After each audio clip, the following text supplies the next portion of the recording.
हमारे साथ खास बातचीत करने के लिए लोक स्वास्थ्य अभियंत्रण विभाग के मंत्री रामप्रीत पासवान जी हैं। बता दें कि 7 निश्चय योजना पार्ट 2 में जिस इलाके में अगर अभी भी नल जल योजना का काम नहीं हुआ है, वैसे वार्डों को चिन्हित किया जा रहा है। और क्या कुछ नल जल योजना में किया जा रहा है मंत्री जी, कि जिससे कि लोगों को शुद्ध पेयजल मुहैया कराया जा सके? देखिए, पार्ट 2 में जहाँ जहाँ हम लोगों ने चिन्हित किया है उसका काम पूरा हो गया है। कहीं कहीं लेयर बोर्डिंग करने में कहीं त्रुटि हो गई है, जहाँ बोर्डिंग फेल हो गया है वैसे जगह कुछ जगह है जहाँ अभी काम चल रहा है।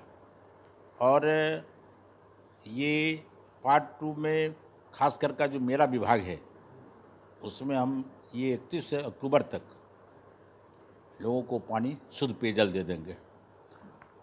और जहाँ तक आर्सेनिक और आयरन की बात है तो हमने पूरे बिहार में, अब ऐसा कोई ज़िला नहीं बचा हुआ है मेरा जहाँ कहीं भी आयरन और ये कैल्शियम की बात थी, तो हम लोगों ने इसे दूर कर लिया है। अब किसी तरह की शिकायत नहीं है, लोगों को हम शुद्ध पेयजल दे रहे हैं। लेकिन हाल के दिनों में गया के और नालंदा के कई वार्डों से यह खबर आया कि फ्लोराइड युक्त पानी अभी भी वहाँ लोग पी रहे हैं, लेकिन विभाग की तरफ से क्या कुछ किया गया? देखिए, न्यूज़ कहीं से आता है और जब हम अपने पदाधिकारी को वहाँ भेजते हैं तो सत्यता नहीं मिलता है।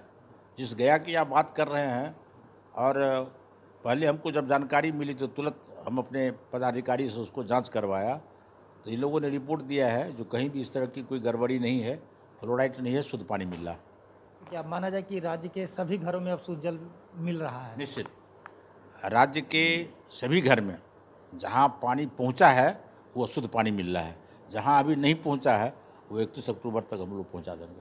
अच्छा, ये लक्ष्य रखा गया कि 31 अक्टूबर तक जो लोग छूटे हैं, नल जल से अभी वंचित हैं, उनको पहुंचा दिया जाएगा। हाँ, कुछ जगह जहाँ न्यायालय में कुछ विवाद के चलते चला गया है उसे छोड़ के बाकी जहाँ नल जल का कार्य पूरा हुआ है वो 31 अक्टूबर तक पहुँचा देंगे। चलिए, ये तो विभागीय बात थी, लेकिन साथ ही साथ बिहार विधानसभा के 2 सीटों पर उपचुनाव हो रहे हैं। ऐसे में बिहार में जो मौसम है उसमें ठंडापन आ गया है, लेकिन बिहार विधानसभा के जो उपचुनाव हो रहे हैं 2 सीटों पे, उसमें काफ़ी सरगर्मी बढ़ गई है।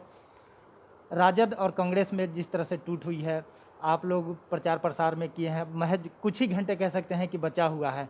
क्या मानते हैं कि दोनों सीट किसके पाले में जाएगा?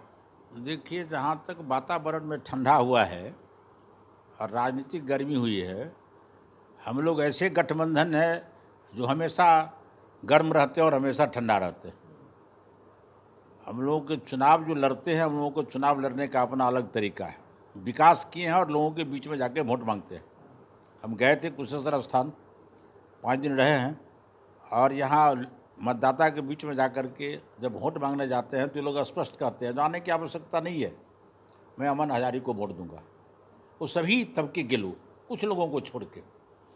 तो बाकी जिस दल की आप बात कर रहे हैं उस दल में एक तो ये दूसरा अपना दल है, हम लोग बहुत टिक्का टिप्पणी नहीं करते हैं, लेकिन जो परिवारवाद में लिपटा हुआ पार्टी हो, ये कांग्रेस और राजद, दोनों अपने परिवार को तो ठीक संभाल नहीं पा रहा है।